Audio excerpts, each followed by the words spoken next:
राव साहब कृष्णाजी वझे को 1891 में भारत में विज्ञान संबंधी ग्रंथों की खोज में उज्जैन के दामोदर त्रयंबक जोशी के पास अगस्त्य संहिता के कुछ पन्ने मिले। ये शख्स संवत 1550 के करीब के थे।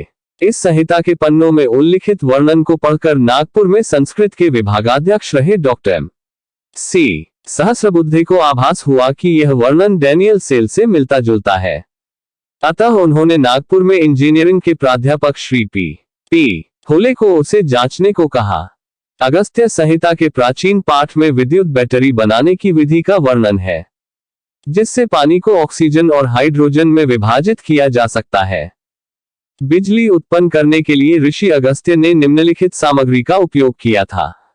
आवश्यक सामग्री: 1. मिट्टी के बर्तन, 2. Copper plate, 3. Copper sulphate, 4. गीला देखा धूल, 5. जिंक अम्लगम। विधि: एक अच्छी तरह से साफ की हुई तांबे की प्लेट को मिट्टी के बर्तन में रखें।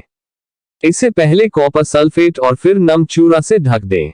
इसके बाद ध्रुवीकरण से बचने के लिए चूरा के ऊपर पारा अमलगमेटेड जिंक शीट डालें। संपर्क होगा, इससे ऊर्जा का उत्पादन होगा। इस धारा द्वारा जल को प्राणवायु और उदानवायु में विभाजित किया गया। कहा जाता है कि 100 जार की एक श्रृंखला एक बहुत प्रभावी शक्ति देती है। इस प्रकार उत्पन्न जीवनदायिनी ऑक्सीजन और तैरते हाइड्रोजन में अपना रूप बदल लेगा। यदि किसी वायुरुद्ध कपड़े में हाइड्रोजन समाहित हो तो वायुगतिकीय में इसका उपयोग किया जा सकता है, अर्थात ये हवा में उड़ जाएगा। आज का हाइड्रोजन बैलून प्रयोग में 1.138 वोल्ट के रूप में ओपन सर्किट वोल्टेज और 23 मिलिएम्पियर के रूप में शॉर्ट सर्किट करंट मापा गया। कई तर्क ऐसे भी है कि अगस्त्य ऋषि का नाम वाल्मीकि रामायण में आया है, जिसका कोई काल निर्धारित नहीं है।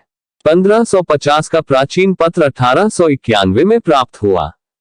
यहाँ कई प्रश्न उठते हैं। हम इन प्रश्नों पर नहीं जाते। हम कह सकते हैं कि प्राचीन काल में एक ऐसी विधि का ज्ञान था जिसे हम सेल कह सकते हैं। पानी को प्राण वायु और उड़ान वायु में विघटित कर सकते हैं, अर्थात कह सकते हैं कि इलेक्ट्रोलिसिस प्रोसेस का ज्ञान था। इसके साथ ही ऑक्सीजन और हाइड्रोजन के बारे में मालूम था।